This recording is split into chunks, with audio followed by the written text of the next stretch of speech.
Hello everyone, and thank you for joining us today. My name is Kiri and I work at the University of Manchester, and I wanted to say a warm welcome to all the Manchester students, Warwick students and Leeds students who are here with us today. I've got with me here Maria Forrest from KPMG China, who's dedicated to bringing overseas students to work for KPMG back in China.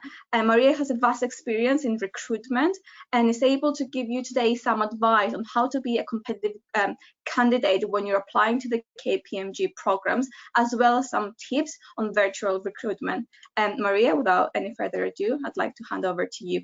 Just to say to all the students, we will be taking questions at the end. So throughout the session, feel free to put them in the questions box, and Maria will be answering those at the end. Thank you. Thank you, Kiri, and thanks to University of Manchester for organising another successful virtual event. So welcome all of you. Thanks for joining this morning or this evening, wherever you might be dialing in from. So I'm Maria Forrest. I work for KPMG China. I used to live and work in Hong Kong and China, and I used to run the graduate programme for KPMG across China. I've since returned to the UK where I'm from, which unfortunately is rather a dreary day here, as you might see behind me. But what I do now, as Kiri just touched on, is I'm responsible for our overseas returning graduates. So we take around 1/3 of our graduate intake every year from overseas universities like Leeds, Manchester and Warwick. And my job now is to reach out to you guys, it's mostly in the UK, Australia, Canada and the US, about returning home to China or Hong Kong after graduation. And as I often say to students, I'm kind of your virtual graduate desk, if you like. I tend to work from home and on campus a lot in the UK, so the virtual space and this virtual working environment isn't new to me. I've been doing this overseas role from the UK for China for the best part of 5 years now. So I'm very much used to working in this space. And today I'll share with you some of the things I've learned about working in this space, but also, of course, some of the things that you need to consider going forward. So welcome and introduction, tick box. I'll talk to you about global teams and working in a global team. This is important to you because global teams are going to be global virtual teams for the foreseeable future. So when a lot of you are starting your first job, this is how it's going to be. So I anticipate that when you're going through your assessment centres and interviews, that you're going to be asked a lot about what success looks like in the virtual space as a virtual team. So I'm going to share some of my experiences and tips with you on that. Then I'll talk in a bit more detail about the Skype interview, the online interview, the Zoom interview, whatever it is, and how to be successful in maybe a group discussion online, which is a completely different thing to kind of just doing a one-to-one interview, how to navigate that as well. So that's kind of what we're going to talk about today. And as Kiri said, we'll save your questions to the end and she'll feed them through to me. On the last slide is my email address anyway, so we don't get to your question or we run out of a bit of time, then just pop me an email and I'll try and come back to you.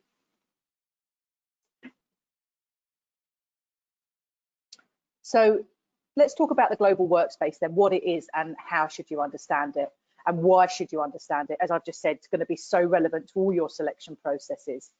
So what does it mean to you? So you're likely to be working in virtual teams more and more and managing remote relationships. Now, my job that I've obviously doing now is a result of having worked for the China firm and getting to know and build those relationships already. So the trust is there before I even started doing this UK-based role. But for you guys, you might even be starting a job, having barely, if ever, met someone face to face. That's going to change over time and everyone's going to be back in the office. But just in the foreseeable future, we are going to be working in these virtual teams.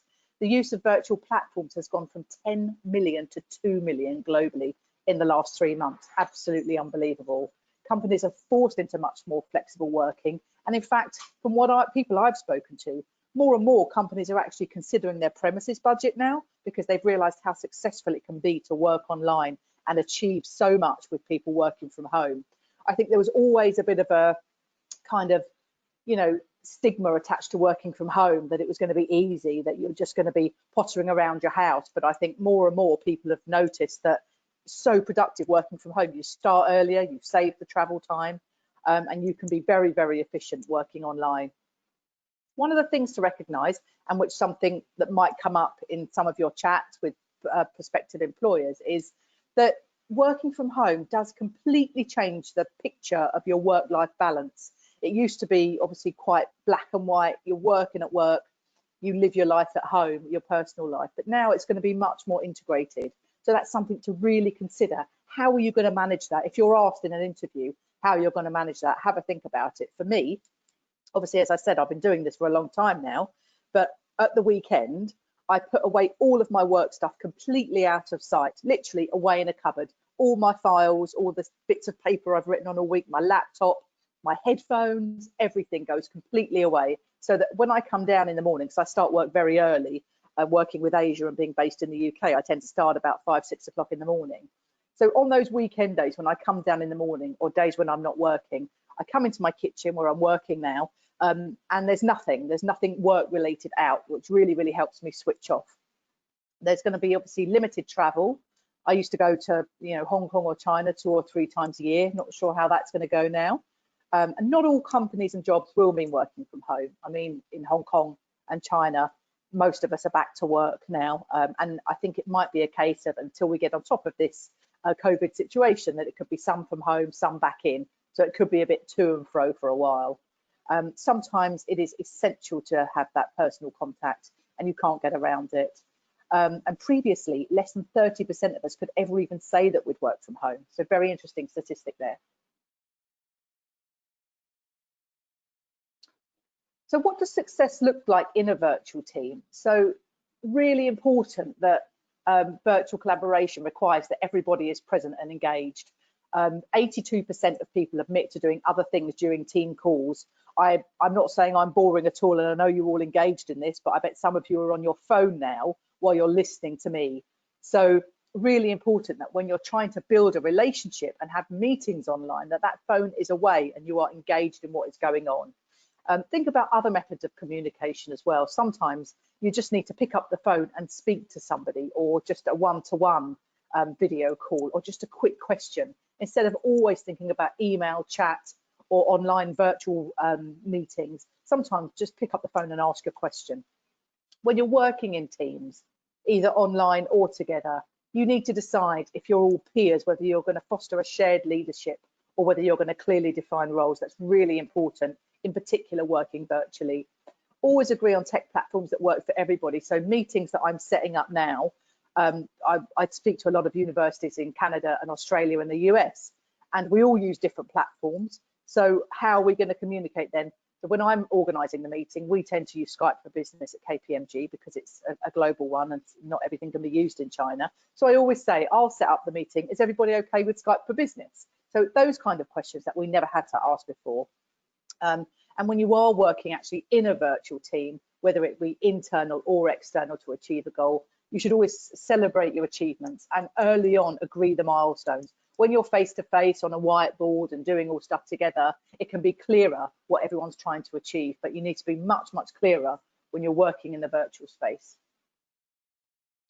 So this is something that you might, as I said, you're probably going to get asked about working virtually. And to me, trust is more important than ever. As I've already said, the reason my role has panned out the way it has is because I actually worked in China with a lot of the people that I'm working with now, so I know them. We already have that relationship. But fostering trust is so important in the virtual space. So show each other your workspaces. If you're working in a team for a virtual internship, or are you working in a group for university, to do a project or something, always show each other your virtual workspaces, so that people can get an idea of where you are. I'm sat here on a bit of a gloomy day in the UK. I'm in my kitchen, which is still a little bit messy because my children haven't put their breakfast things away. So really important that you kind of get to know each other and work out, the setting. Where is someone? Where are they sat? Really helps. So also take 5 minutes at the beginning of your calls, whether it's, again, a group project or a virtual internship, to kind of share some stuff, get to know each other. That happens all the time. So I had a call yesterday with University of Toronto, and I've not spoken to a lot of them before. So at the start of the call, really important to say, oh, what's your background? Where did you grow up? Are you from Canada? What's your, where have you worked before? Do you have any kids? What's life like for you guys at the moment in the COVID situation? So just really nice that you can kind of get that rapport going, and those are the kind of things that are going to help you to achieve it.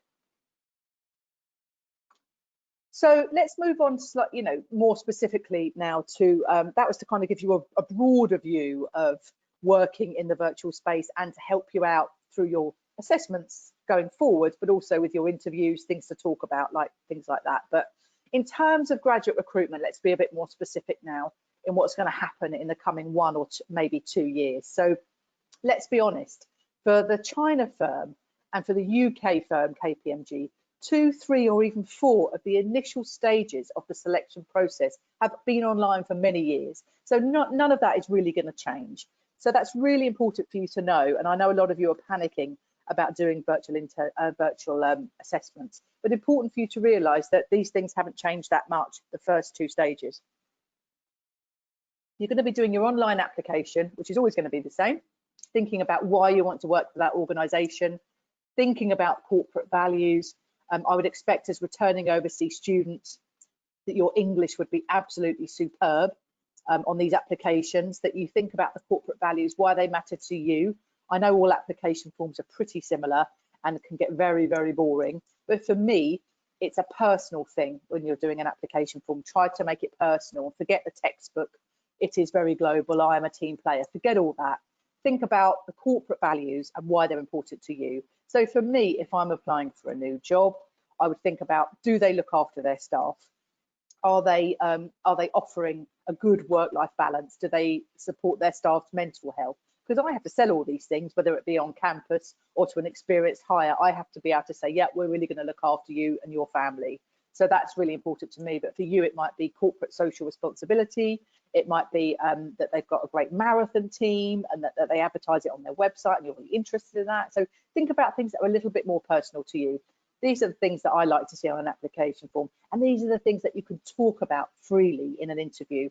Your application is going to be used in the interview. So remember that when you're filling it out. And as I've said, most of them are the same. And I'm sure all Big Four application forms are very similar, but please try not to cut and paste from one to the other. It's obvious to me when somebody has done that. So be really careful with that. So you always do your online application for most of the big companies. Then you go on to some kind of online assessment or games. Now this space is changing and it has changed a lot in the last couple of years. So it used to be quite traditional online aptitude tests, verbal, numerical, logical reasoning, which I know a lot of students that I've spoken to actually preferred because they knew what was being asked. They knew this is assessing my numbers, this is assessing my word skills, this is assessing my logical reasoning or situational judgment. But now you tend to find that it could take the shape of the game. There's lots of new games out there. In fact, the KPMG UK website is a really good go-to for having a look at an online game, seeing how it works. Most big employers, if they haven't already, will be introducing online games this year. They really are very similar to an aptitude test, but it's all jumbled together. So it could be, this is one game, this is another game, this is another game, or it could be a continuous game that as you go through the game, assesses different things. You're preparing a report, please look at the numbers and do this. Next thing, oh, something's come up, somebody's gone out, how do you handle this situation? The team has broken down, how do you, so more situational judgment as you go along. There really are varied numbers out there. There's not loads of kind of practice tests online, but there are some. So take a look. If you Google, kind of online assessment games, that kind of thing, it will come up. So aptitude is still essentially being assessed in these tests. So try not to lose sight of that, okay? Then often the next stage of the selection process is of some kind of video interview, either a video interview online with maybe HR or the business, or an actual recording where they'll say, right, set yourself up. Why do you want to work for KPMG? What are KPMG's values? What do they mean to you? And you've got to do a short presentation recording and send it back. Now, some of the tips that I'm going to give you later for being successful in a virtual interview will come into play here. So I won't go too much into that now. Some of the video interviews might be linked to a game, a continuation of the game that you did. So always make notes when you finish that game that you've done for whichever company it might be. Make the notes on that game and some of the things that you learned about the company during that game, because it might be useful for you when the video interview comes up. So assessment centres, be they in person or virtual, usually consist of the same things, a variety of or some of these things. So obviously there's written exercises which would be online, but probably within the assessment centre. But for you guys now, if it's virtual, would be an online thing. So that could be the next stage of the process following on from the previous slide. Often they do more reasoning tests. If you've done online reasoning tests or games and you go in for a physical assessment centre, they'll often do a verification test to make sure that it was you that took the online test.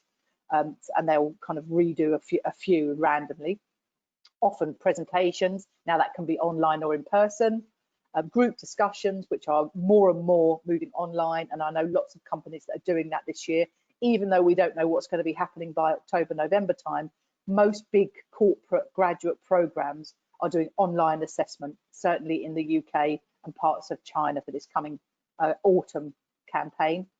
There'll always be an interview, a face-to-face interview, one or two. At KPMG, you speak with a manager first, and then if you're successful in that, you speak with a partner. Sometimes it's just a one interview. KPMG UK would be the one interview with a director or a partner, so for example. And often there's personality tests. Now, what's important with personality tests is that you're consistent and that you're honest, because there's nothing wrong with either being a born leader or a natural team player. All of those things, nothing wrong with them. It just helps us to place you where you're going to be most successful on a team in which you'll be most successful. So when you're answering personality tests, be honest and be aware that they're often used in the interview process. So if I saw an interview personality form output that said, oh, okay, this person prefers to be the leader, I would say, oh, it seems, you know, I would use it in the interview. I thought it seems that you'll prefer the leadership side of things than necessarily to be a follower. You know, can you talk to me about that, just to clarify it? So often personality questionnaires, that kind of thing, are used within the interview process. So then let's speak just generally about the interview first before we move into the virtual interview. I think essentially most of the skills and behaviours that are going to be assessed in this current coming graduate season are going to be the same as they always were, whether physical or virtual. So employers, obviously this is very basic stuff, but there's a reason why I share this with you, which I'll go into. Employers have a list of core competencies, a competency framework, or key skills and behaviours, whatever they call it, that they want to assess throughout the graduate selection process. So they'll have a big sheet of paper online about you with all of their core competencies down one side, and then across the top will be how they're going to assess that. So how are you going to assess solid relationships and confident communication? Well, that will be in the group discussion. Global mindset and decision-making ability. Well, that will probably be in the actual interview itself. Being a team player and leadership potential, group discussion. Problem solving come from the game or the online aptitude test. So they start to fill in the gaps about you. And one thing you can do is there's some obvious things on here that would kind of have to be come out of the interview. Being an ethical citizen, being innovative, being self-aware, you know, showing flexibility. These are the kinds of things that obviously are going to be asked throughout your interview process in particular. So these are the kind of examples that you can start to prepare in advance of the interview. And I do recommend that with a competency-based interview, which most interviews are, that you prepare a few ideas in advance and have some examples in your head ready. You may not use them, but it will make you feel more confident going into the interview to start thinking along these lines of how you live and breathe these kinds of skills and behaviours. Now, some companies actually put their skills and behaviours on their website. They might actually say throughout the selection process, these are the kinds of things we're going to be assessing. Job done, you can start to prepare your examples. Some don't. That's why I've put up a loose framework here, which would underlie most big graduate programs in the market today. The general preparation for the actual interview then are all the age-old things, making sure you research, making the company, make sure you review your application form and CV quite thoroughly, because these are what's going to be used throughout the selection process. They'll pick up on things on your CV. So just make sure you've got everything on there that you're willing to talk about and that you have enough to say about everything that you've put on there. I've talked to you about the skill sets and behaviours. Think about the questions that the employer might ask in relation to those skills and behaviours. Professional image, whether online or face-to-face, is really important. If you are going on a physical interview, do think about logistics and prepare in advance.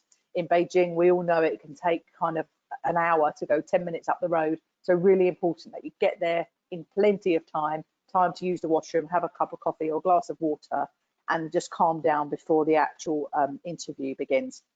And think about questions that the interviewer may ask, which will obviously be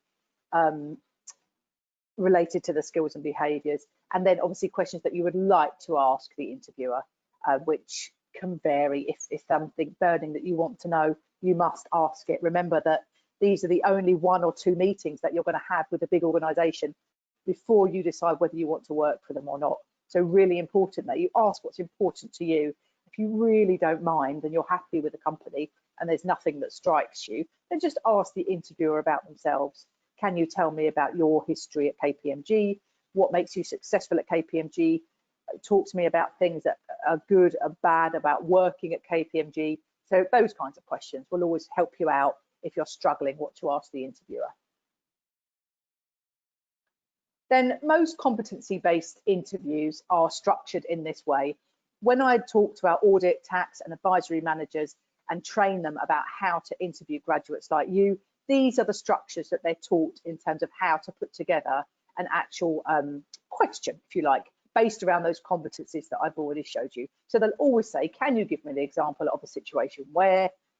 Can you talk about the tasks that you undertook and the action that you had to take according to those tasks, whether they went well or badly, and the results, of course, and what you learned from them. All competency-based interviews will follow that pattern and all questions. So those competencies that I showed you on the previous slide, think about those and how you can talk about them along these lines, if that makes sense. So let's talk a bit more virtually then, as this is going to be more relevant to you guys this year. Think about, first of all, your setup and your environment. Very, very obvious, I know, but background, pictures, lighting. It's a bit dark and gloomy here today in the UK, so my lighting's actually not very good. I'm not sure I'd be overly happy with this for an interview. I might probably try and find another space in the house where there's a bit more light, but if I unfortunately turn the light on, it's too blaring in the kitchen because there's spotlight. So silly things like that, think about it, practice it. Probably have a space where you're really comfortable, where that is your go-to for all of your online assessments and interviews. Understand the functionality of the platform. I know that's really easy to say to you guys because you're all so, good at tech and you're so used to it. And after these last few months, I'm sure you're increasingly used to it, but still really important to test the settings.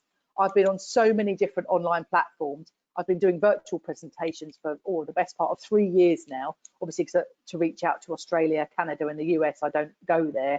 I tend to do virtual presentations anyway, but all of the platforms are different. They all have their quirks. I was just speaking with Kiri before this about the pros and cons of this platform versus maybe Microsoft Teams or something. So kind of important to get to know those platforms as well and be able to talk about them and how they work, what they're best for.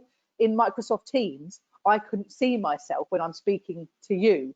So I find that quite difficult because I wonder, oh gosh, what's going on behind me? So important that you know those things. And also, if I do a presentation to Australia, for example, in previous years, I've been on the screen in the lecture theatre, and I've been able to see all the students sitting in the lecture theatre, which was always a really, really nice way of doing it.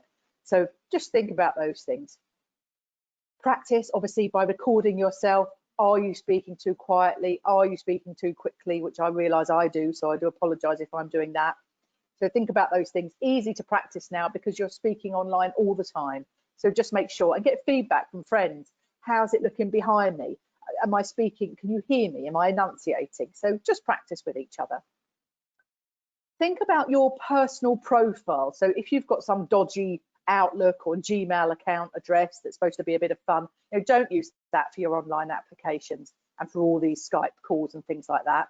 Use a one that you set up specifically for applications, which is really professional. So create an account for all of that. Nice to have it all collectively in the same space anyway.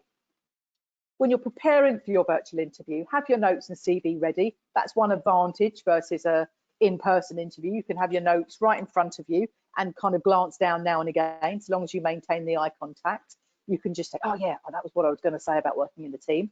It will really help. And that will, as I say, help you carry on with the eye contact, because you don't want to be doing this throughout your whole interview to make sure that you say the right thing, but you can just glance down now and again. So make sure you've got those notes ready to ensure your eye contact. And also, when you're setting up, make sure that you provide your phone number and everything just in case they need to call you because there's a technology problem, or if you're doing it, ideally you would do these things on a laptop or a bigger device than necessarily your phone. But I had a situation recently where it wasn't going right on the platform. It was Zoom, and for some reason it just kept crashing. So we had to quickly switch on to Teams, and I can't use Teams on my KPMG laptop, so I had to use my phone. So make sure your phone's charged up just in case, or all your other devices, just make sure they're charged up in case you need to quickly grab them and, you know, have a plan B for how you're going to carry out the actual assessment or interview. So virtual interviews actually on the day then, dress as you would for a face-to-face interview, kind of block colours, try to avoid stripes or too much pattern, as it can come across really strangely on the screen. And as I was talking to you about background before, one thing I forgot to say was the things behind you. I've seen a lot of interviews with, you know, on the news recently, or kind of someone working from home and doing some kind of, you know, magazine show or something. And when a lot of them have lovely bookcase behind them, or a really nice flower arrangements. And I think that's really nice. So think about that when you're putting together your backgrounds. Dress you would for face-to-face. Log in about 15 minutes before just to make sure you're ready. You can always mute it and go and make a cup of coffee like I did this morning with Kiri, just to make sure we got on. Think about your body language. Listen. So if I was speaking to you now and you were sat listening, like in a lecture hall, I can see everyone looking at me. I know they're listening. I can see that they're not on their phones. They're not this, they're not that. So important that you maintain the eye contact and nod and listen. It's much, much harder to build rapport over an online kind of relationship over the screen. So really, really important that you overdo it a little bit just to build that relationship. Think about where the camera is. Make sure that they can see your eyes, that you're actually looking at them. Remember that there's often a time lag. So make sure the interviewer is finished asking the question before you actually answer. And if you're struggling and there's a real delay, just, you know, check before you answer that they've finished asking the question. I think that's a nice thing to do. If the technology goes wrong, you know, don't panic. It's gone wrong for the interviewer too. They can't finish by not finishing the interview. They have to complete a report about you. So it will be a rearranged job, or let's just quickly switch our, you know, platform kind of thing like I did the other day. Lots of energy and articulate your words properly. As I said, that would just show your enthusiasm. Don't forget to smile. It's really important on the screen to smile, because again, face to face, you can see someone's open body language that they're listening to you. But a lot of people have quite a straight face online, so really important to smile throughout the whole thing. So to the group discussion then. Now, these tend to be a lot shorter than they might be if you were in the physical space, but they're pretty similar. Same core competencies are being assessed. So you'll probably get a very brief question, or maybe one PowerPoint slide that you will have to review and then bring to the discussion your ideas, and they'll give you something that you have to solve as a team. So lots of collaboration is really important. Collaboration is different than just working alongside each other. It's considering each other. It's thinking about each other's points of view. It's involving everybody. Being inclusive and thinking about others is so important in a lot of core competencies now. It's really come to the top in terms of things that employers want to assess. Are you inclusive? Do you respect others' cultural backgrounds and diversity? Really, really key. So try to agree on your approach and structure before you start. The group discussion might only be 10 to 15 minutes. Might be a bit longer, but usually between 15 minutes and half an hour is the average. If you're all working together and there's 6 or 9 of you, try not to outdo each other, because in most group discussions for a big graduate program, there's a place for everybody on that group discussion. They're not going to say, oh, they're the 3 best ones, so they're the ones we're going to take. Quite unusual to do that, because one group discussion could have a load of students who really don't work well as a team, and one could have loads that do. So they're not going to just select in that way. So work together. It will work in your interest to support each other as opposed to try to outdo each other. Emotional intelligence comes into that. It's really, really important. And again, if I was asked in an interview, what are the kind of things that you feel are important to be successful in a team, be it online or virtually, I would say emotional intelligence. There's some really well-written pieces about emotional intelligence and how people use them to their success. So if you haven't done already, have a look into that. It's a really nice topic to talk to somebody about as well when you're on an in the online space. Think about which competencies are being assessed. I've showed you the list, so you know in a group discussion it's going to be, do you consider others? Do you listen? Do you work as a team? Or do you take the lead if you need to take the lead? Are you a confident communicator? Are you a clear communicator? Think about those things that are going to be assessed. One thing I always put on here, even though it's not necessarily relevant to this slide, is you might need to send a photo in advance as well, so that the employer or recruiter knows who you are when you log on, so that they can recognise you. So just remember that you might need one of those. So, you know, if you know you're going to be doing campus recruitment this year, make sure you've got a good LinkedIn photo or whatever it might be. So carrying on onto the virtual discussion then, if it's a little bit vague and everyone's doesn't know where they're going with it, then be the timesheet keeper and say, oh, okay, we've got 5 minutes left, guys, and we've got to come up with our solution. Is this what we're saying? No problem to do that. That's not bossy. That's making sure that you get the job done in the time. And make sure you do contribute to the discussion. But as I've said, don't overpower the others. Try to give everyone a chance to speak. And if you kind of show others, ask others what they think, then again, you're showing how inclusive you are. And to be an active listener is say, oh, Dennis, you said that you think we should go this way. Tell us a bit more about that, because that could be the way to go. So really nice to show that you've listened and that you're considering somebody else. And as I've already said a million times, do look at the camera, keep your eye contact going, and keep your nodding. So last slide is, oh no, 2 more slides left. So here's just a quick example. I think it's Baker McKenzie that I pulled offline, because most companies have started some of their online selection processes now. So here's an example of an agenda for a virtual assessment centre, where you're going to be doing the whole lot, the interview, the group discussion, and a case study probably, which would be individual, I assume, from this. So much shorter than it would be face-to-face. This would be at least a day if you were having to go in person. So it tends to be a quick welcome, 9 to 9:30, then your group exercise, then they'll give you a break to go away, use the washroom and get a cup of coffee, then your interview, then another break, and then a study presentation, and then your final partner interview. So that's how they're doing it at Baker McKenzie this year. Really useful to see that, and you're done by 1 o'clock in time for your lunch. So the final thing, here's the final slide to say, is that the difficulty of an online assessment centre will not vary from an in-person assessment centre. So you mustn't worry about that. Now, and as I've said, largely the same set of core competencies will be being assessed, whether it's virtual or online. If anything, probably easier to establish some things in the online space, like the confident communication, because to be confident to communicate over a screen is even harder than obviously face-to-face. And the most up-to-date research, which is obviously very new, this is new for employers too, don't forget, they're trying to fumble together now, sometimes at the last minute, to put together these virtual assessment centres.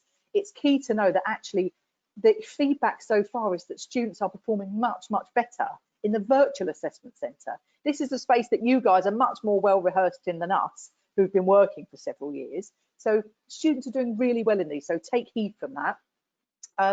And there's people have started work already in internships and placements. We're doing in KPMG at the moment for one of our local programs called the Elite Program. We're doing online group discussions. They're all going really well, and people are starting work having done off the back of a virtual assessment. So do remember that.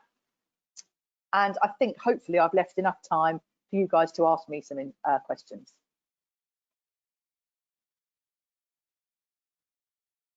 Thank you, Maria. That was an excellent presentation with lots and lots of takeaways. Just to remind the students that you can now send your questions through, and then Maria and I will try to get through as many of them as possible. Not surprisingly, the very first question I had, because I'm guessing a lot of the students joined this session because they're specifically interested in the KPMG programs, is when will recruitment open for KPMG? So when will students be alerted of recruitment being open? Yeah, good question. Well, I tried to keep this very general, not necessarily KPMG specific, because I've recently done a couple of Manchester events and I didn't want to repeat myself by talking about KPMG, but of course, no problem at all. So we will be recruiting across China and Hong Kong for 2021 graduate intake. I'd take a look at the website. I mean, we'll be sending communications through your career centre anyway when it opens up, but take a look at the website. August, September time, we'll be recruiting for 2021. People still need auditors. Most of the big four will be recruiting for this coming season. So take a look. I can't tell you yet how many numbers we're going to have within audit, tax or advisory. I can't even tell you yet whether we're going to be doing virtual interview or in-person interview, but they will be happening around kind of October and November time. And for the KPMG UK, also same thing. You can apply around August, September time, but they are definitely doing their whole Launchpad assessment online. Perfect, thank you. And just to remind the students that you will receive email communications from your university when recruitment opens, so you will be alerted to that. Another question we had is, when it comes to the application, do you expect to see a student having UK work experience specifically? Will that put them ahead? Look, I mean, this is obviously comes up in all my presentations, and there's a lot of emphasis being placed on internships and experience. And I think if you've done one, that's great. That you absolutely wouldn't be screened out if you hadn't done one. It's not always possible, given the nature of your course, to have done an internship or work in the UK. But to me, you need to have done something that you can talk about that makes you a better person. So I don't care if that's working in Starbucks. I don't care if it's doing volunteer work for the university, but really, really important as a returning student to China that you make sure you get your English skills going. Don't spend the whole of your first few years at university, just speaking Mandarin or Cantonese with your buddies and not putting yourself out there to improve your English skills. What I would like is when I interview an overseas returning student and I ask them what their strengths are, I'd like English to be one of them. I'd like them to be able to say English. I'd like to do this interview in English, please. And yeah, this is one of my strengths. So really important that you get those English skills going. And it doesn't matter what you've done. Your time in the UK is stuff that you can draw on, that you've learned from about yourself. Maybe you showed up to your accommodation and it wasn't available, or something went wrong, or you got put in the wrong classes, or something might have happened when you started that has made you grow as a person. It doesn't have to be necessarily from an internship. But as I've said, have those examples ready. Some of them could be from an internship, but if you haven't done one, then think about other things in life that have helped you build those experiences.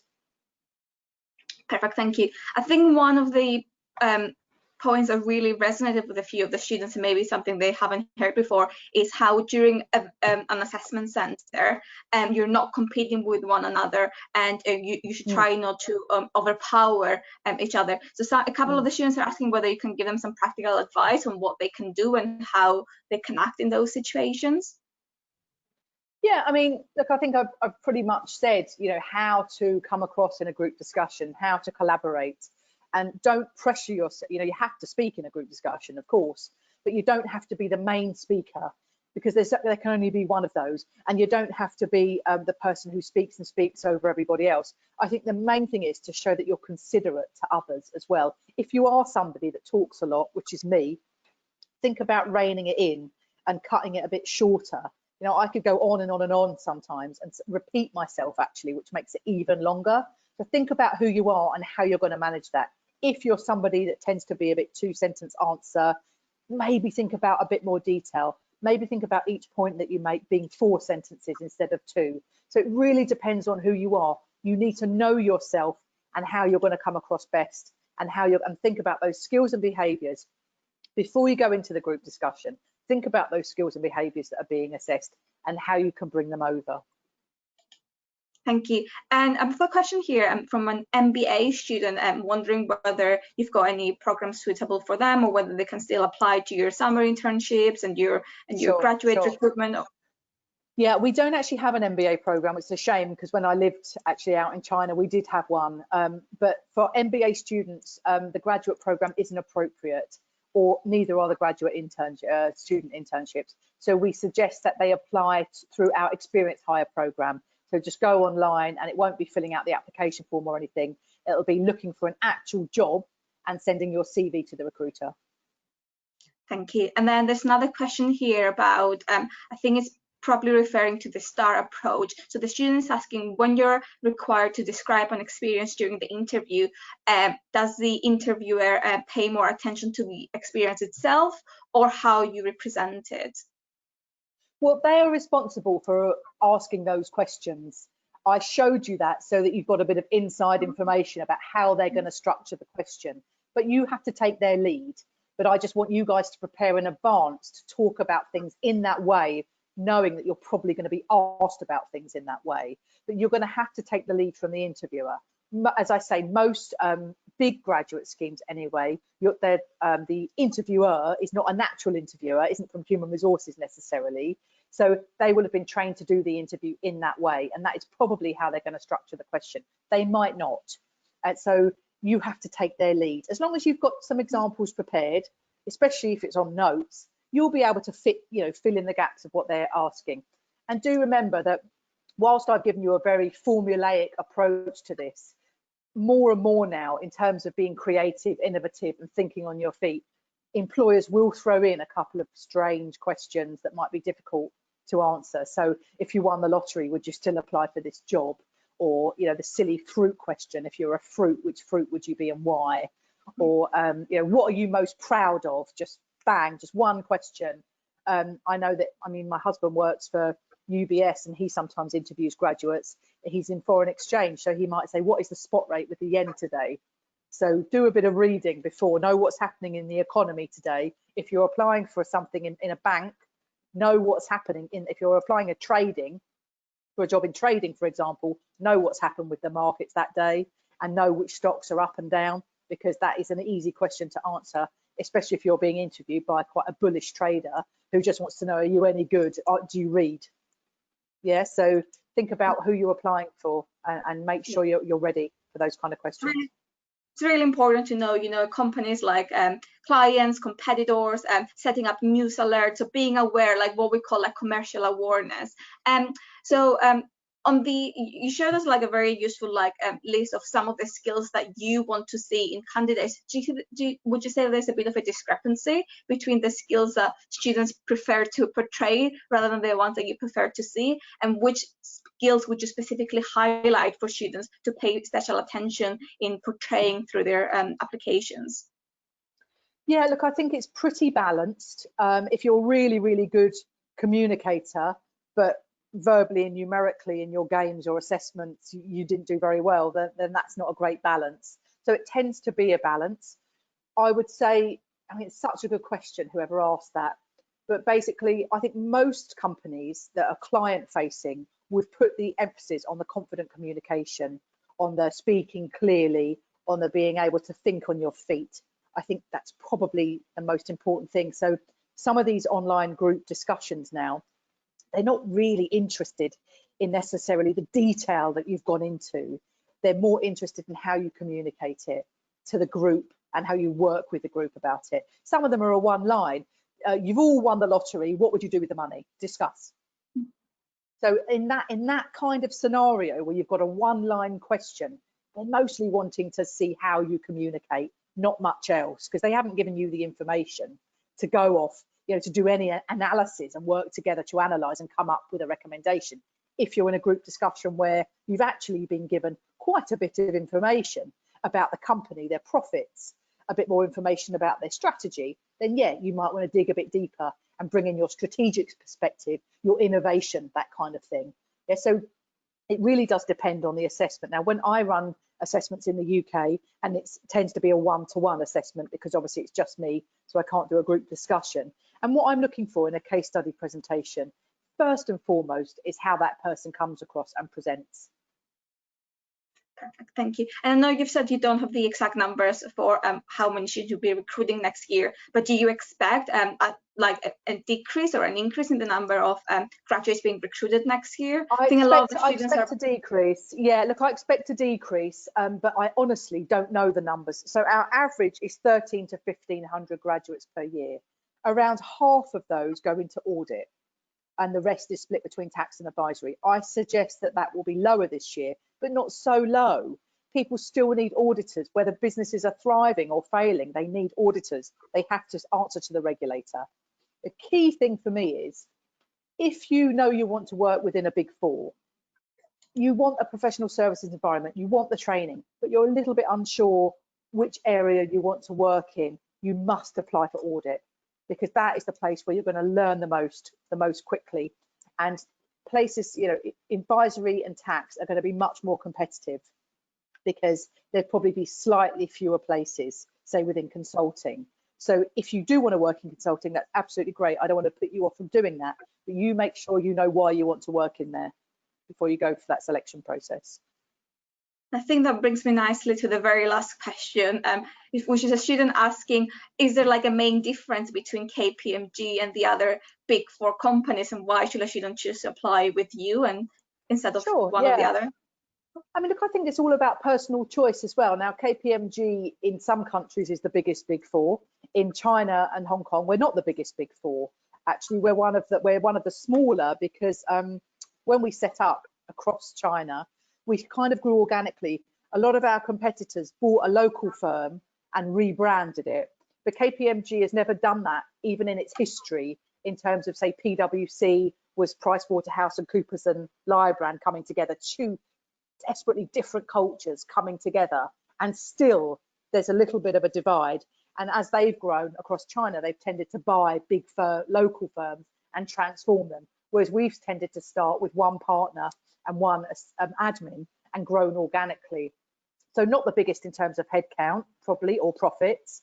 So it really depends what you want. For me, that's quite a nice culture to start in, where you're growing slightly more organically. But of course, in our bigger cities, it's less relevant, because of course there's a nice culture, but it's still huge.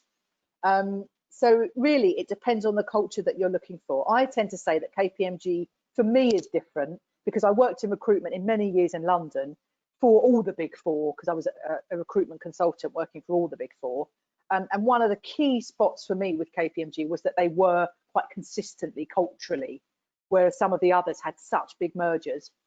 Even now at Pricewaterhouse or PwC, which was PricewaterhouseCoopers, they say, "Are you a Coopers person, or are you a Pricewaterhouse person?" So that still goes. And I worked also for Barclays before we moved out to Asia. I worked for Barclays in the mortgage business. Now, they bought out another big building society in the UK called the Woolwich, and the cultures were so different. And again, everyone would always ask, "Are you a Barclays person, or are you a Woolwich person?" So for me, that's not a great culture to work in.